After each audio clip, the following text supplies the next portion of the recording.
إن الحمد لله نحمده ونستعينه ونستغفره ونعوذ بالله من شرور أنفسنا ومن سيئات أعمالنا من يهده الله فلا مضل له ومن يضلل فلا هادي له أشهد أن لا إله إلا الله وحده لا شريك له وأشهد أن محمدا عبده ورسوله وبعد فإن خير الكلام كلام الله وخير الهدي هدي محمد صلى الله عليه وآله وسلم وشر الأمور محدثاتها فإن كل محدثة بدعة وكل بدعة ضلالة وكل ضلالة في النار. Jamaah Jum'ah azakumullah, ada 4 hal. Ketika 4 hal ini menimpa ada pada diri kita kaum muslimin, siap-siap kaum muslimin pasti sengsara, menderita, melarat, terjajah, dan seterusnya. Apa kata Nabi tentang 4 hal ini? Idza tabaya'tum bil'inati, dan ini ada di Sunan Abu Daud, disahihkan oleh Syalbani. Idza tabaya'tum bil'inati, ketika kalian sudah mulai berjual beli dengan cara inah. Dijelaskan oleh Syalbani, jual beli dengan cara inah adalah jual beli, muamalah, utang piutang dan seterusnya yang ada gorornya, yang ada ribanya, yang ada maisirnya, judinya, yang sekarang sedang kita saksikan, bahkan kita lakukan.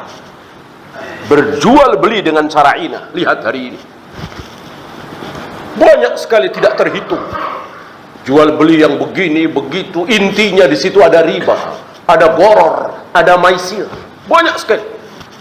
Itu yang pertama. Kemudian wa akhadtum adnabal baqar, kalian asik memegang ekor-ekor sapi. Apa yang dimaksud oleh beliau? Peternakan. Sibuk dengan peternakan. Digambarkan oleh beliau adnabal baqar. Wa raditum bizzar'i, bangga dengan pertanian. Intinya urusan dunia.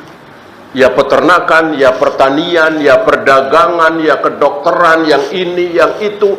Lalu lupa mati, lupa surga neraka, lupa akhirat, lupa halal haram. Dan ini sedang melanda kaum muslim. Yang terakhir, wa taraktumul jihad, sudah nggak ada jihad lagi. Sudah tidak ada jihad lagi. Gak ada tentara muslim diberangkatkan ke negeri kafir untuk mengajak mereka masuk Islam supaya mereka selamat dari kekekalan di neraka. Kalau nggak mau nggak apa-apa, tidak boleh dipaksa, la ikraha fiddin, tidak boleh ada paksaan dalam agama, tapi bayar jizyah. Nggak mau bayar jizyah sebagai rasa tunduk kepada pemerintahan kaum muslimin, baru diperangi. Itu terjadi di zaman Nabi, di zaman Abu Bakar, di zaman Umar, di zaman Utsman, di zaman Ali, di zaman Muawiyah, terus sampai zaman Umar bin Abdul Aziz, zaman Harun al-Rashid, sampai zaman Syekhul Islam Ibn Taimiyah. Setelah itu tidak ada lagi.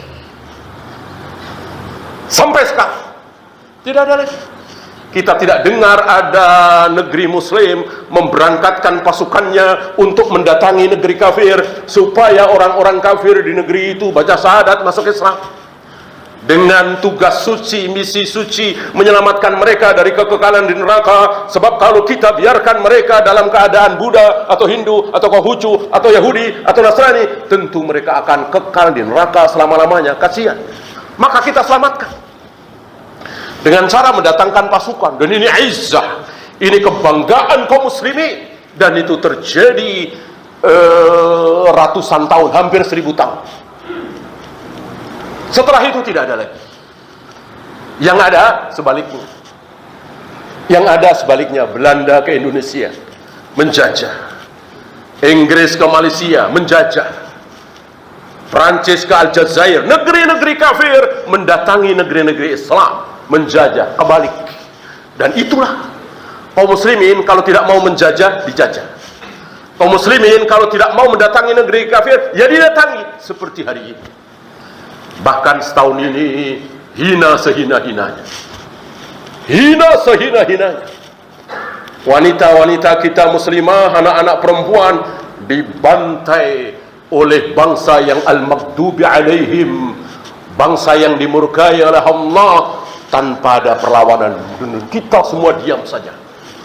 Yang punya pasukan, yang punya jenderal, yang punya bom, yang punya peluru pada diam. Tentu kita semua nggak punya. Yang punya tentu Presiden Indonesia, Presiden Mesir, Perdana Menteri Malaysia, Raja Saudi. Ini pemimpin-pemimpin Islam diam semua. Betapa hinanya kaum muslimin. Saudaranya dibantai, diam semua. Kalau antum diam, saya diam, ya bisa apa? Kita nggak punya senjata, nggak punya jenderal, nggak punya pasukan. Tetap mereka yang punya ini pada diam. Ini hina sehina-hinanya. Wa taraktumul jihad, sudah nggak ada jihad lagi. Ketika diam saja, nggak mau mendatangi negeri kafir, itu pun bahaya. Apalagi ini didatangi, diserang dan diam. La haula wala quwata illa billah. Inna lillahi wa inna ilaihi raji'un. Ini rendah serendah-rendah. Maka satu-satunya cara agar kaum muslimin bangkit dari keterpurukan ini adalah sabda Nabi alaihi salatu wassalam.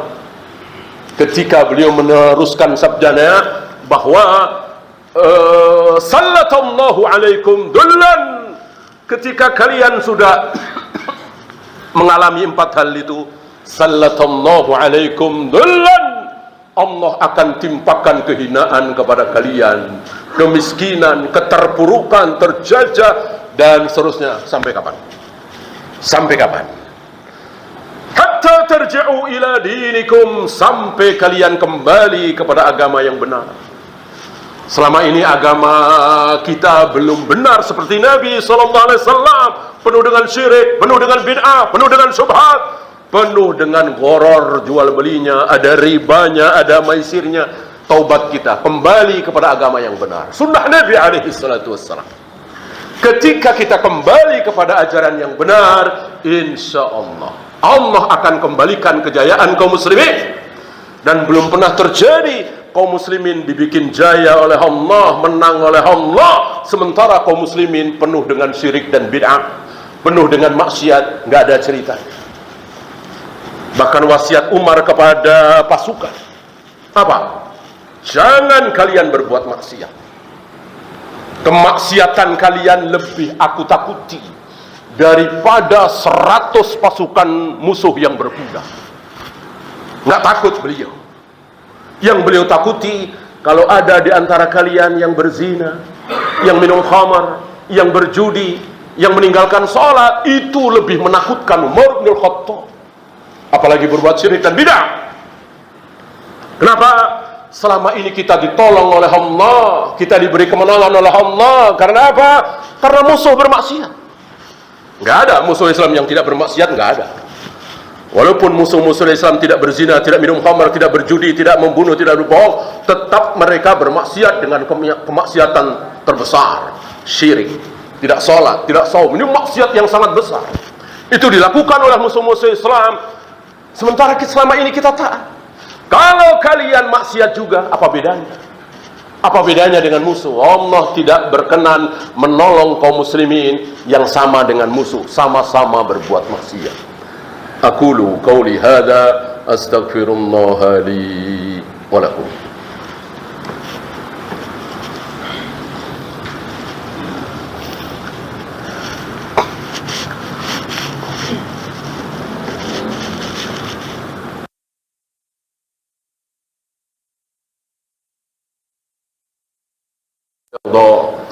Asyhadu an la ilaha illallah wahdahu la syarika lah wa asyhadu anna Muhammadan abduhu wa rasuluhu wa ba'd. Ayuhal ikhwah, kalau Jepang, Amerika, Eropa hari ini jaya, menang, rapi, makmur, padahal mereka mayoritas tidak sholat, tidak saum, tidak rukuk, tidak sujud, bahkan tidak pernah mandi junub. Tentu antum bertanya, lah bagaimana?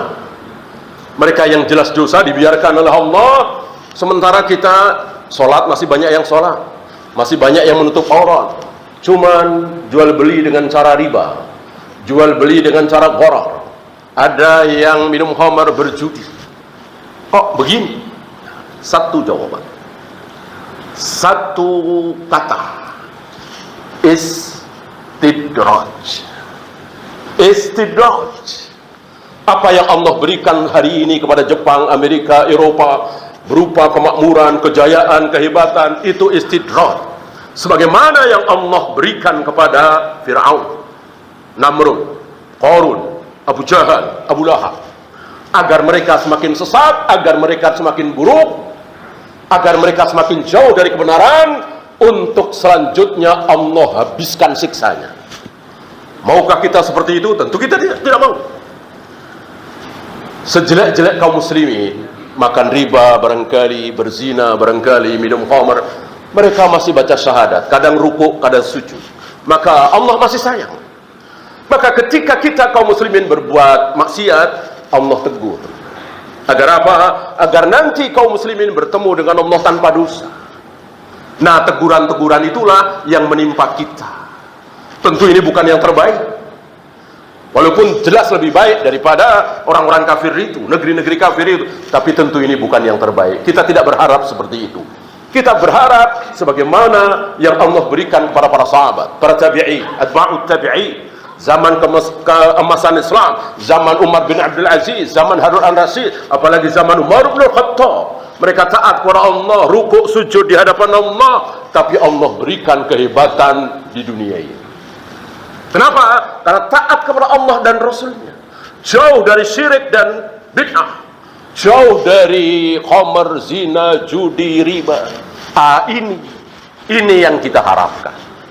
Maka saudara-saudara kita yang sedang terkena musibah, apalagi terutama di Palestina, tentu kita doakan. Tentu kita doakan. Dan dalam hal ini sudah tidak usah saling menyalahkan. Karena kita punya musuh yang satu tentunya, al-maghdubi alaihim al-yahud. Maka waktunya untuk melawan mereka. Jangan sampai justru orang lain yang menghabisi mereka, justru orang lain. Mestinya kita. Beberapa puluh tahun yang lalu kan orang kafir juga yang menghabisi mereka. Kan? Mestinya kaum muslimin yang menghabisi mereka. Menghabisi mereka adalah perintah Allah. Qatilul Yahuda wan Nasara. Perangilah Yahudi dan Nasrani. Ini mutlak perintah Allah dalam Al-Quran, yang tentu wajib ditaati, tentu bukan oleh antum, oleh saya, tapi oleh orang-orang yang punya senjata, punya jenderal, punya pasukan, punya bom, punya pesawat tempur. Kita semua tidak punya. Maka ketika kita ambil hak penguasa, justru tidak baik. Ketika saya kumpulkan antum dan ribuan jamaah untuk berjihad melawan Yahudi di sana, ini bukan kebaikan. Itu bukan hak saya, bukan hak antum, tapi hak presiden kita, hak presiden Mesir, Raja Saudi, Perdana Menteri Malaysia, dan seterusnya, pemimpin-pemimpin Islam. Bukan kita yang tidak menjadi pemimpin.